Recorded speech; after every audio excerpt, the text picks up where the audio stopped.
নেক্সা নোডে আপনাদের সবাইকে স্বাগতম।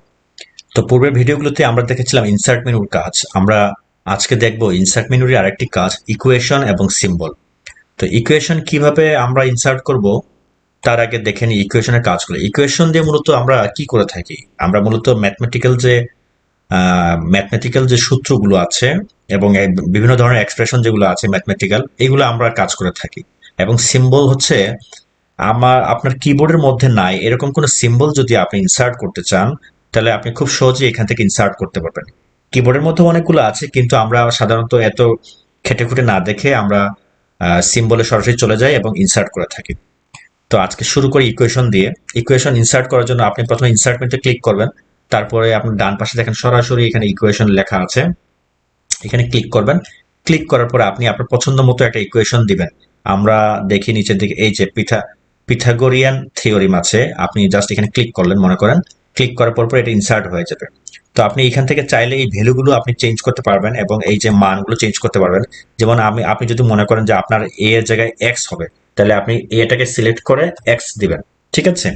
এরপরে মনে করেন যে আপনার এই যে স্কোয়ারের পরিবর্তে মনে করেন যদি আপনি যদি না এখানে 3 হবে, সেটাও করতে পারবেন।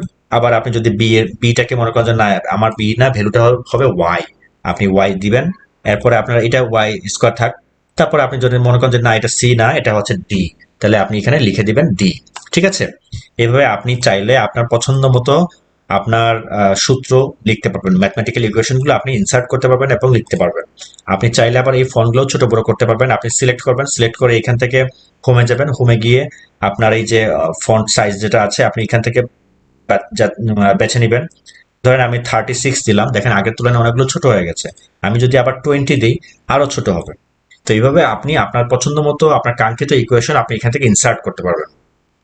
তো এবার হচ্ছে ইনসার্ট সিম্বল। সিম্বল আমরা কিভাবে ইনসার্ট করব?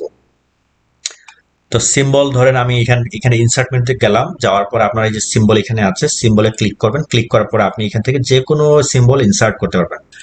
আপনি এখানে মোর সিম্বলে ক্লিক করলেন, ক্লিক করার পর দেখেন এখানে এরিয়াল আছে, এরপর আপনি এখানে কারেন্সি। আচ্ছা, আমি এখানে কারেন্সি সিম্বলটা দিলাম। অনেকের হয়তো কারেন্সি এইভাবে থাকবে না, এইভাবে থাকবে, হয়তো বেসিক ল্যাটিন এইভাবে থাকবে। তো আপনি আপনার প্রয়োজন মতো আপনি এখান থেকে সার্চ করে নেবেন। এখানে মনে করেন যে আপনি ল্যাটিন 1 সাপ্লিমেন্ট, ল্যাটিন এক্সটেন্ডেড এইভাবে লেখা আছে, আপনি এখানে দেখে নেবেন এখানে কি কি আপনার কোনটা প্রয়োজন। ধরেন আপনার যদি কারেন্সিটা ইউজ দরকার পড়ে, তাহলে আপনি কারেন্সি কোথায় আছে এটা দেখবেন। আমি একটা এই যে কারেন্সি সিম্বল দেখবেন, এখানে অনেক ধরনের কারেন্সি, রুপি থেকে শুরু করে একদম সবকিছু, ইউরো পাউন্ড সবকিছু আছে। ঠিক আছে, এটা হচ্ছে রুপি, আর এটা পাউন্ড, এটা না এটা ইউরো, আর পাউন্ডটা কোনটা। তো আপনি আপনার পছন্দ মতো এখান থেকে যে কোনো একটা সিম্বল আপনি চুজ করবেন। চুজ করার পর আপনি জাস্ট এখানে ধরেন আমি এই ডলার সাইনটা আপনি ইউজ করতে যাচ্ছি, আপনি ক্লিক করবেন, তারপর ইনসার্ট দিবেন, তারপরে ক্লোজ। দেখেন আপনার এখানে সিম্বলটা ইউজ হয়ে গেছে, ইনসার্ট হয়ে গেছে। তো আজকের ভিডিওতে এই পর্যন্তই ছিল, ইকুয়েশন এবং সিম্বল। আপনারা আশা করি এই ভিডিও দেখে খুব সহজে আপনারা ইনসার্ট করতে পারবেন ইকুয়েশন এবং সিম্বল, এবং আপনারা আপনাদের প্রয়োজন মতো এগুলো এডিট করতে পারবেন। তো ধন্যবাদ বন্ধুরা, আমাদের আজকের ভিডিও ভালো লাগলে অবশ্যই অবশ্যই শেয়ার দিবেন, লাইক দিবেন এবং সাবস্ক্রাইব করে রাখবেন, যাতে নেক্সট নোটের ভিডিওগুলো আপলোড হওয়ার সাথে সাথে আপনি নোটিফিকেশন পেয়ে যেতে পারেন।